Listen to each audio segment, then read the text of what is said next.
দুনিয়ার জীবনটা আমাদের জন্য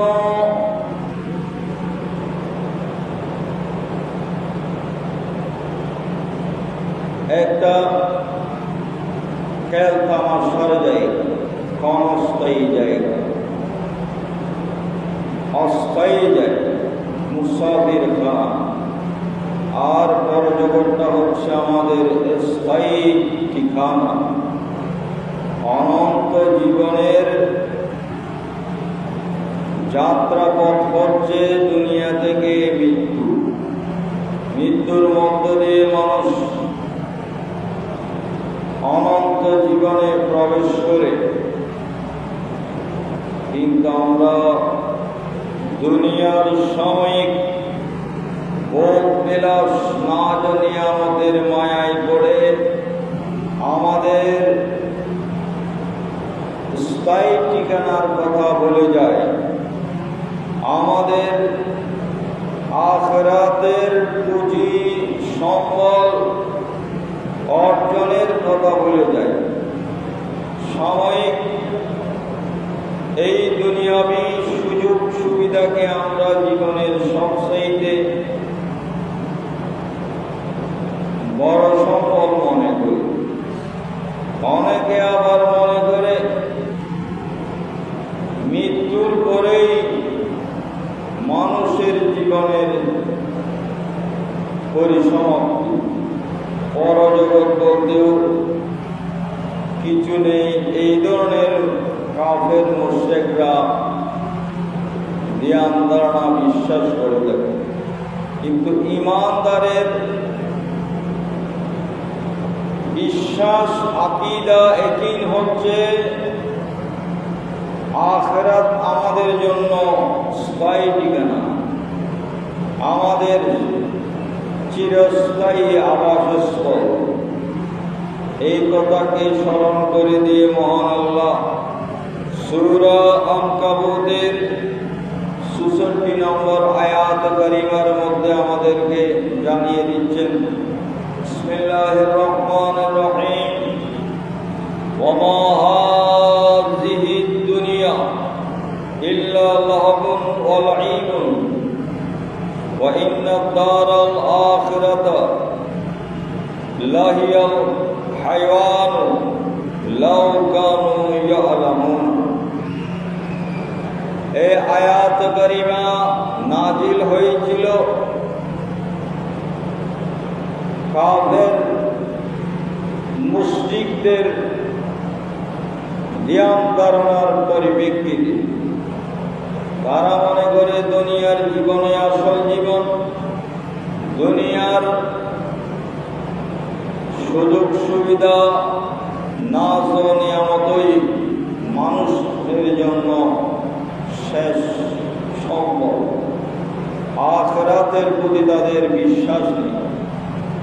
এই কারণে আল্লাহ স্পষ্টভাবে জানিয়ে দিচ্ছেন, ওয়া মা হাযিহিল হায়াতুদ দুনিয়া, এই দুনিয়ার জীবনটা ইল্লা লাহবুন ওয়া লাঈবুন, এটা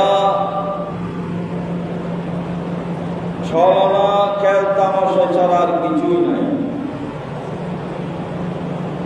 লাহবুন বলা হয় এমন কাজকে, যে কাজ মানুষকে দুনিয়ামুখী করে রাখে, আল্লাহর ইবাদত থেকে গাফেল করে।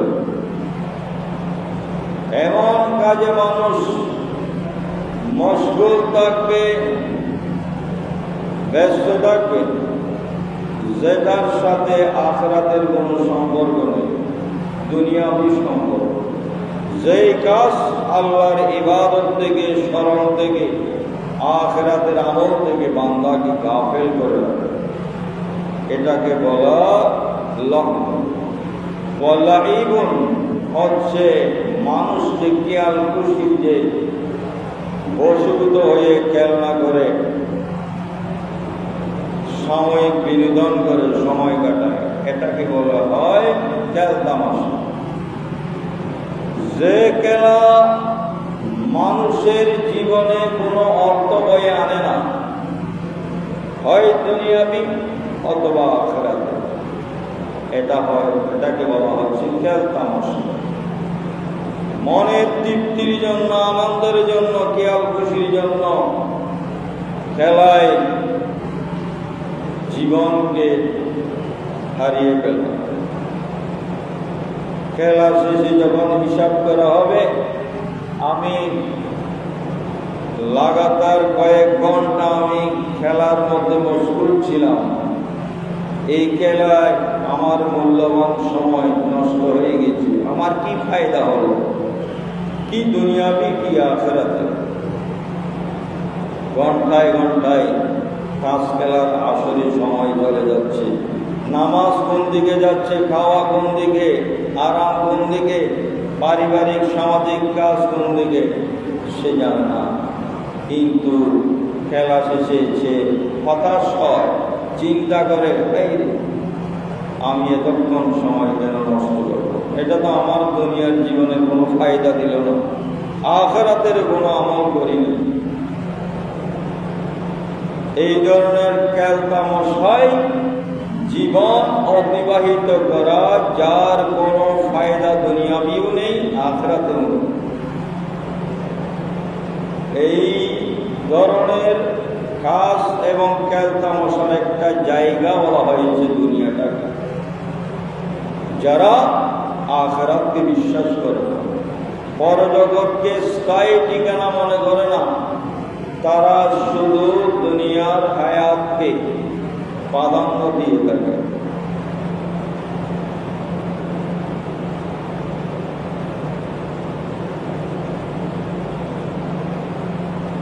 এই জন্য ইমানদারকে আল্লাহ হুঁশিয়ার করে দিচ্ছেন, দুনিয়াটা একটা খেল তামাশার জায়গা। এখানে আল্লাহ এত বেশি মানুষকে আকর্ষণ করতে পারে, মানুষকে কণ্ঠস্থ করতে পারে, আল্লাহ এবং পরজগৎকে ভুলিয়ে দিতে পারে। এই ধরনের অনেক নিয়ামত সৃষ্টি করেছেন, অনেক সম্পর্ক সৃষ্টি করেছেন আল্লাহ পরীক্ষা করার জন্য।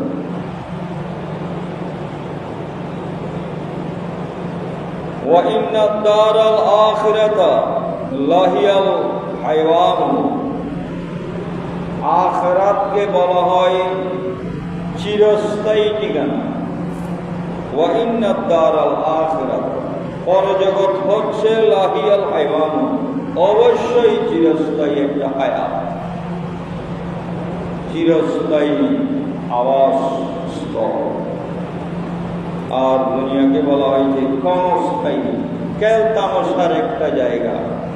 আমরা খেয়াল খুশি হয়ে যখন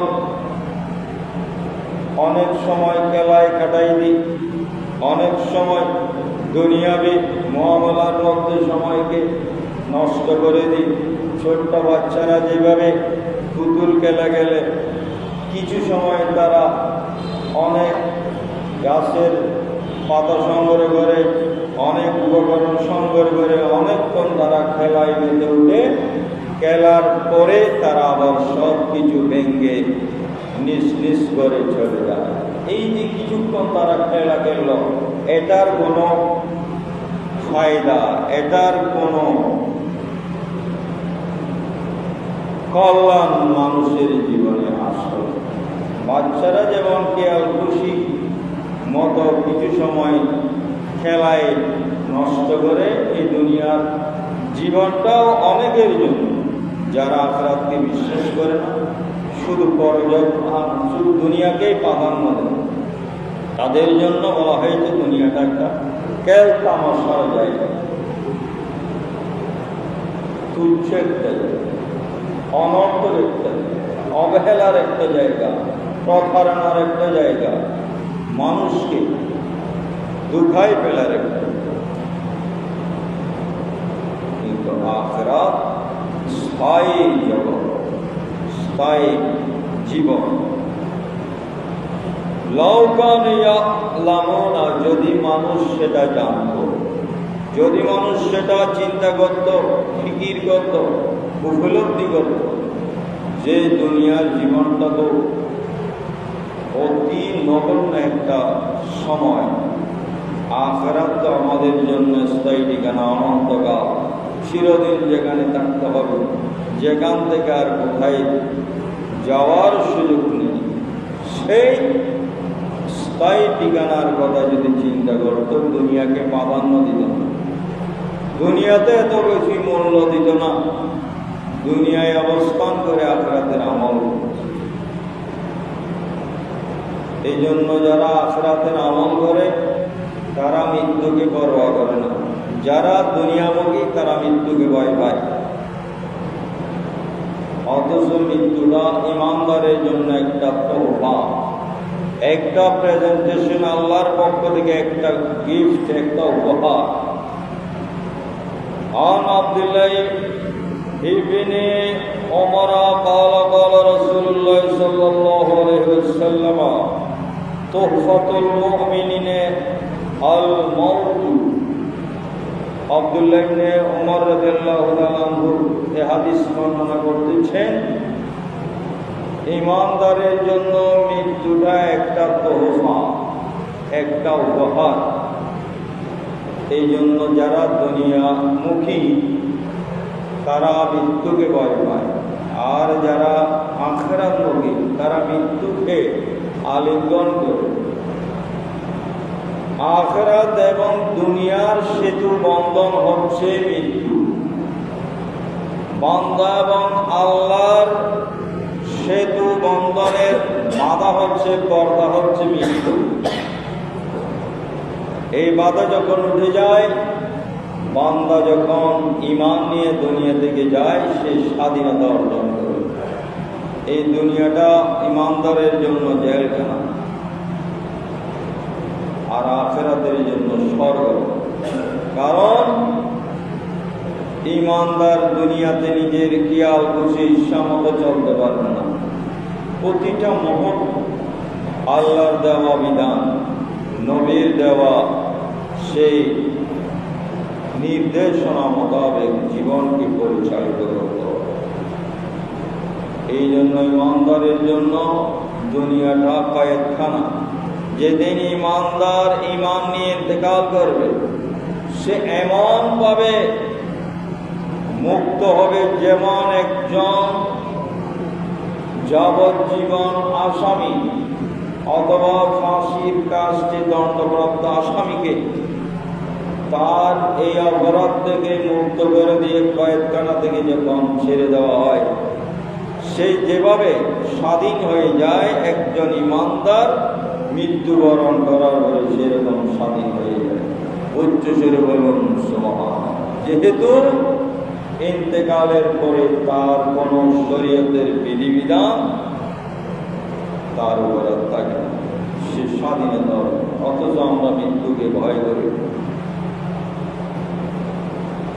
হাদিসে পাকে বলা হয়েছে মৃত্যু মুমিনের জন্য একটা উপহার। বান্দা আল্লাহর সাথে মিলনের জন্য যে একটা বাধা, সেটা হচ্ছে মৃত্যু। মৃত্যু না হলে আপনি পরজগতে যেতে পারবেন না। এটা একটা পরজগতে একটা সেতুবন্ধন। অন্য হাদিসে পাকের মধ্যে এসেছেন, আন আয়েশা রাদিয়াল্লাহু তাআলা আনহা قالت قال رسول الله صلى الله عليه وسلم الموت غنيمة। আয়েশা সিদ্দিকা রাদিয়াল্লাহু আনহা হাদিস নবী থেকে বর্ণনা করছেন, মৃত্যুটা হচ্ছে একটি গনিমত, ঈমানদারের জন্য গনিমত। গনিমত বলা হয় কাফের এবং মুসলমানদের সাথে যখন যুদ্ধ হয়, যুদ্ধে যখন মুসলমানরা বিজয় লাভ করে শত্রু বাহিনী যুদ্ধের মাঠ ত্যাগ করে চলে যায়, তাদের যেই সমস্ত সম্পদগুলো, জিনিসগুলো যুদ্ধের মাঠে ফেলে রেখে যায়, এগুলো যারা বিজয় লাভ করে তাদের অধিকারে চলে আসে। এই রকম গনিমতের মালের সাথে তুলনা করা হয়েছে মৃত্যুকে। যুদ্ধের মাঠে প্রাপ্ত সম্পদের মতো। অথচ আমরা মৃত্যুর কথা বলে ভয় পাই, আতঙ্কে থাকি। মৃত্যু সম্পর্কে আমাদের ধ্যান ধারণা কুরআন এবং হাদিসের পরিপন্থী নিছক নিজের মন মানসিকতার ধ্যান ধারণার মধ্যে আছি বলে। অন্য হাদিসে পাকের মধ্যে বর্ণিত হয়েছে আন মাহমুদ ইবনে লাবিদিন আন্নান নবী সাল্লাল্লাহু আলাইহি ওয়াসাল্লাম قال ইয়াকরাহু কুনু আদামাল মাউতা, বনি আদম মৃত্যুকে অপছন্দ করে, মৃত্যু থেকে পালিয়ে বেড়ায়, মৃত্যু কামনা কেউ করে না। ওয়াল মাউতু খায়রুল লাহু মিনাল ফিতনাতি, অথচ মৃত্যুটা দুনিয়ার ফিতনা থেকে সবচেয়ে উত্তম একটা জিনিস। উচ্চস্বরে বলুন সুবহানাল্লাহ। দুনিয়ায় জীবনযাপন করতে গেলে প্রতিটা মুহূর্তে আপনাকে ফিতনায় পড়তে হবে। মালের ফিতনা, আওলাদের ফিতনা, পরিবারের ফিতনা, সামাজিক অর্থনৈতিক বিভিন্ন মুআমালায় আপনি ফিতনার মধ্যে, বিপর্যয়ের মধ্যে পতিত হবেন। এক একটা ফিতনা, মুসিবত, বিপদ, বাধা বিপত্তি আপনাকে অতিক্রম করতে হবে অনেক ইমানই বলে আল্লাহ এবং রাসূলের দেওয়া বিধান মোতাবেক। এই ফিতনা থেকে সবচেয়ে উত্তম বলা হয়েছে মৃত্যু।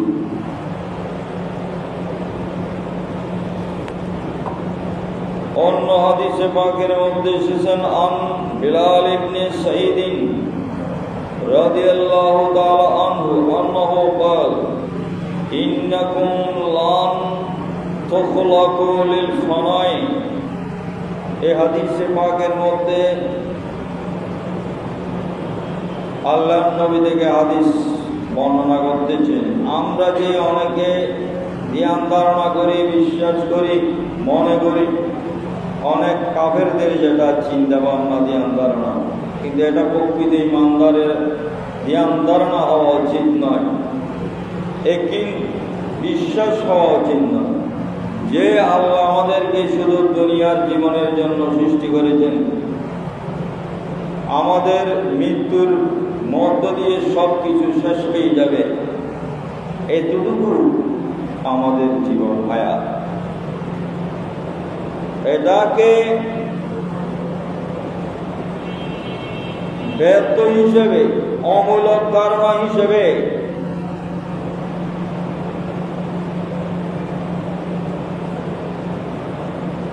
হাদিসে পাকের মধ্যে বর্ণনা করেছেন। এই ধরনের ধ্যান ধারণা, বিশ্বাস, আকীদা ইয়াকিন যাদের আছে, এটা শুধু অমূলক, এটার কোনো ভিত্তি নেই। আল্লাহ এই উদ্দেশ্যে মানব জাতিকে সৃষ্টি করলেন। ইন্নাকুম লান তুখলাকু লিল ফানাই, তোমাদেরকে কখনো ধ্বংস করার জন্য আল্লাহ সৃষ্টি করেন না, ফানা করে দেওয়ার জন্য আল্লাহ সৃষ্টি করেন না। এখানে তাকিদ দিয়ে আল্লাহ নবীজি বলতেছেন লান তুখলাকু লিল ফানাই, তোমাদেরকে কখনো ধ্বংস করার জন্য, ফানা করে দেওয়ার জন্য আল্লাহ তোমাদের সৃষ্টি করেন। ওয়া ইন্নামা খুলিকতুম লিল খুলুদি ওয়াল আবাদি, নিশ্চয় তোমাদেরকে মহান আল্লাহ সৃষ্টি করেছেন একটা স্থায়ী জীবন দেওয়ার, একটা স্থায়ী আবাসস্থলের নিয়ামত ভোগ করার জন্য মহান আল্লাহ তোমাদেরকে সৃষ্টি করেছেন। ওয়ালাকিন্নাকুম তানতালিকুনা মিন দারিন ইলা দারিন, তোমাদেরকে এক একটা ঘর থেকে এক একটা ঘরে আল্লাহ ট্রান্সফার করতেছেন। আল্লাহ তোমাদেরকে এক একটা জায়গা থেকে আরেকটা জায়গায় নিয়ে যাচ্ছেন, পরিবর্তন করতেছেন। নকল শব্দের অর্থ হচ্ছে এক জায়গা থেকে আরেক জায়গা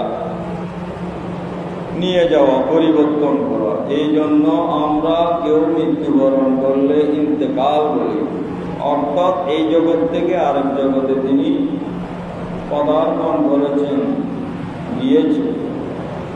এখানেও বলা হচ্ছে ওয়ালাকিন্নাকুম তানতাকিলুনা মিন দারিন ইলা দারিন, এই মৃত্যুর মাধ্যমে মহান আল্লাহ মানুষকে এক জায়গা থেকে, এক ঘর থেকে আরো ঘরে ট্রান্সফার করতে।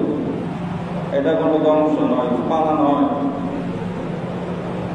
আল ওলা বাতনুল উম্মে, প্রথম ঘরটা ছিল মায়ের পেট, সেখানে রূহ জগৎ থেকে, আলমে আরওয়াহ থেকে রূহকে সেই মায়ের গর্ভে জিসিম আকৃতি তৈরি করে, সে আকৃতির মধ্যে সেই মানুষের দৈহিক গঠনের মধ্যে 4 মাস পরে ফেরেশতার মাধ্যমে আল্লাহ রূহ প্রবেশ করা, রূহ দিয়ে তার তকদীর নির্ধারণ করে দেন।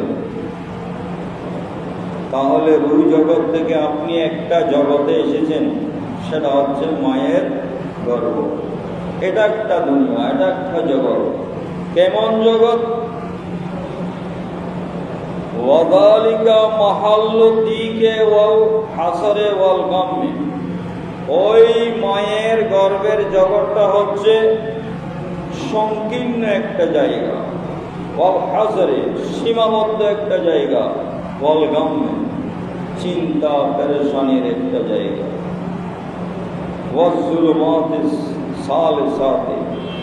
এই 3টা বিষয় মানুষের জন্য অন্ধকার, কষ্টকর, বিপদ।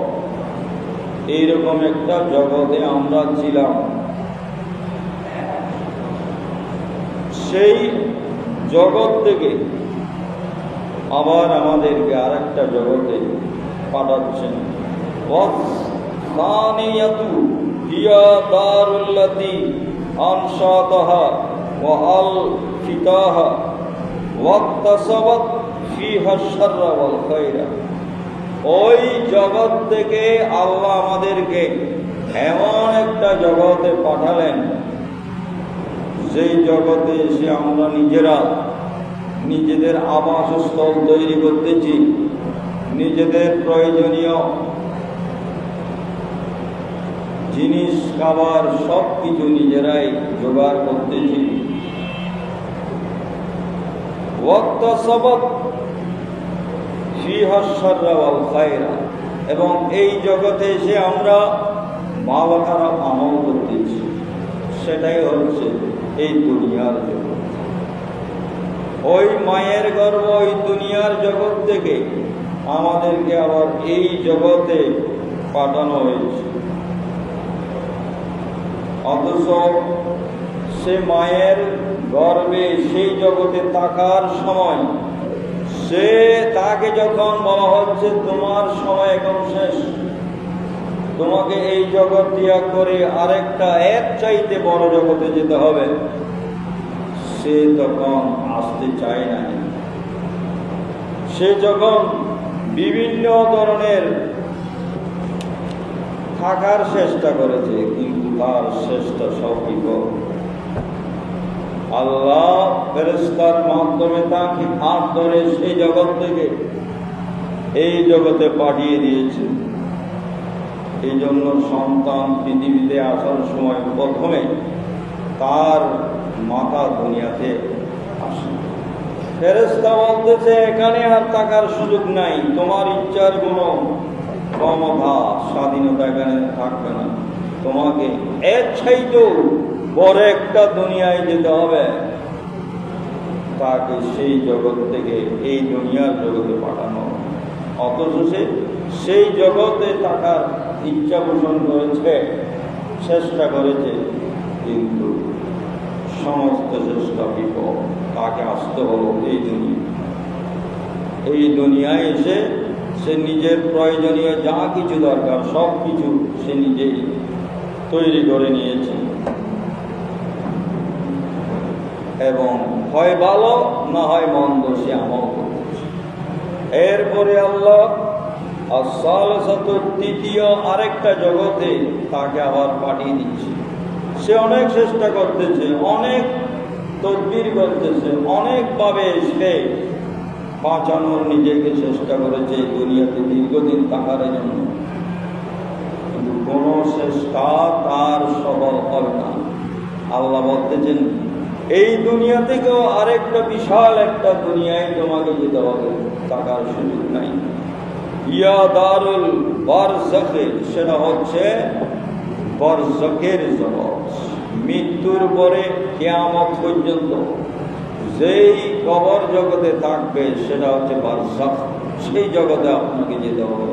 পৃথিবীর কোনো রাজা বাদশাহ মন্ত্রী মিনিস্টার কেউ থাকার সুযোগ পায়নি। সবাইকে ওই মায়ের গর্ভ থেকে যেভাবে এসেছে ঠিক সেভাবে আমার দুনিয়া থেকে আখিরাত বারযাখে যেতে হবে।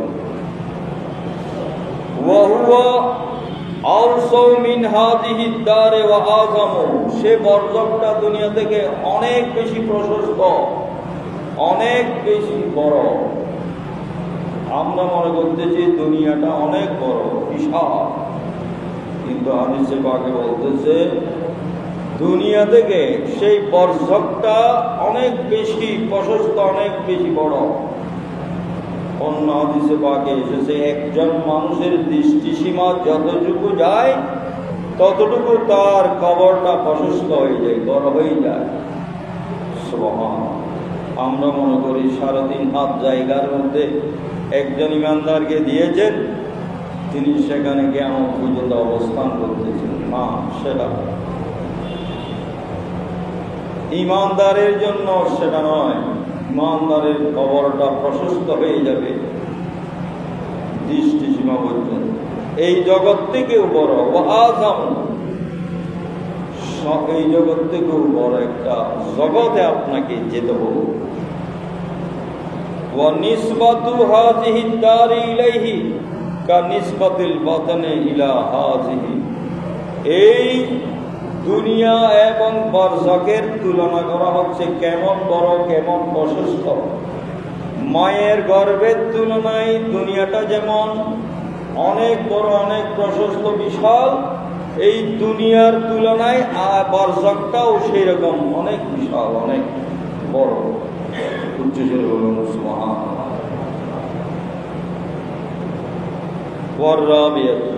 আল্লাহ বলতেছেন সেখানেও আর থাকা যাবে না, সেখানেও আপনাকে আর থাকার সুযোগ নাই। ইয়া দারুল কারারে, তোমাকে স্থায়ী ঠিকানায় যেতে হবে। আল জান্নাতু আবিন নার, হয়তো তোমার আমল ভালো হলে তোমাকে জান্নাতে দেওয়া হবে অথবা জাহান্নামে দেওয়া হবে। ওয়ালাহু ফি কুল্লি দারিন মিন হাদিহি দূর, এক একটা জায়গা থেকে এক একটা জায়গায় তোমাকে স্থানান্তর করা হবে। হুকমুন ওয়া শানুন গায়রু শানিল উখরা, এক একটা জগতের বিধান অবস্থা এক এক রকম হবে। মায়ের গর্ভের মধ্যে যেই রকম অবস্থা, যেই রকম আল্লাহর পক্ষ থেকে সুযোগ সুবিধা বিধান, সেই রকম সুযোগ সুবিধা অবস্থা দুনিয়ার মধ্যে থাকবে। দুনিয়ার মধ্যে যেই রকম সেই রকম বারযাখে থাকবে না। বারযাখে যেই রকম সেই রকম জান্নাত বা জাহান্নামে থাকবে। এক একটা জগতের হালত হবে, অবস্থা হবে, বিধান হবে এক এক। সুতরাং বলতে চাই আমরা আমাদের ইচ্ছায় দুনিয়ায় আসিনি। মায়ের গর্ভে যেভাবে থাকতে পারেনি ঠিক দুনিয়ায় সেভাবে থাকতে পারবো না, ঠিক আলমে বারযাখেও থাকতে পারবো না। আমাদেরকে চিরস্থায়ী ঠিকানা আল্লাহ যার জন্য যেটা নির্ধারণ করেছেন আমল অনুযায়ী সেখানেই যাওয়ার পরে চূড়ান্ত ফয়সালা হয়ে যাবে। আপনার দুনিয়ার আমল আপনাকে চিরস্থায়ী ঠিকানা কি জান্নাতে নিয়ে যাচ্ছে না জাহান্নামে নিয়ে যাচ্ছে। এখন সময় সংক্ষিপ্ত, দীর্ঘ আলোচনায় যাচ্ছি না। হাদিসে পাকের মধ্যে অনেক ইমানদারের ইমান কবজ করার সময় ফেরেশতারা আল্লাহর পক্ষ থেকে ফেরেশতাদের একটা দল আসে, আজরাইল ইসলাম রূহ কবজ করে এমনভাবে তাকে আহ্বান করে আল্লাহর মাগফিরাতের দিকে, আল্লাহর দয়ার দিকে তুমি ফিরে আসো। তার আহ্বানে এমনভাবে রূহ বের হয়ে যায়, যেভাবে কলসি থেকে পানি পাত্রের মধ্যে ঢাললে কলসির পানি পাত্রে চলে আসে, এইভাবে ইমানদারের রূহ অতীব আসানের সাথে বের হয়। বের হওয়ার পরে ওই একজন ফেরেশতা যাদেরকে আল্লাহ পাঠায়, তারা সপ্তম আসমানে নিয়ে যায়। সপ্তম আসমানে নেওয়ার পরে আবার দুনিয়ার জগতে তাকে আলামে বর্ষকে তার দেহ এবং রূপ একসাথে রাখা হয়, তারপরে সওয়াল জবাব হয়। সুতরাং বলতে চাইলাম, এই দুনিয়ায় আমরা নিজের ইচ্ছায় আসিনি, এই দুনিয়া থেকে আবার নিজের ইচ্ছায়ও যাব না। সব কিছু আল্লাহর হুকুমে যেহেতু আমাকে ট্রান্সফার করা হচ্ছে, পরিবর্তন করা হচ্ছে, আমার ইচ্ছা খেয়াল খুশির কোনো মূল্যায়ন নেই। সুতরাং সেই আখিরাত, সেই স্থায়ী ঠিকানার জন্য দুনিয়া থেকে আমল করা, আখিরাতের বুঝি অর্জন করা, এটাই হচ্ছে প্রকৃত ইমানদারের বুদ্ধিমানের কাজ। এই জন্য বলা হয় যে লাউ কানু ইয়ালামুন, এই বিষয়টা যদি তাদের চিন্তায় আসতো, আকলে আসতো, জ্ঞান ধারণায় আসতো, তাহলে দুনিয়াকে তারা পরজগতের আবাসস্থল, পুঁজি অর্জনের জায়গা হিসাবে গ্রহণ করে সর্বদা আমলে লিপ্ত হতো। মহান আল্লাহ যাতে আমাদের এই কোরআন এবং হাদিসের উপর আমল করার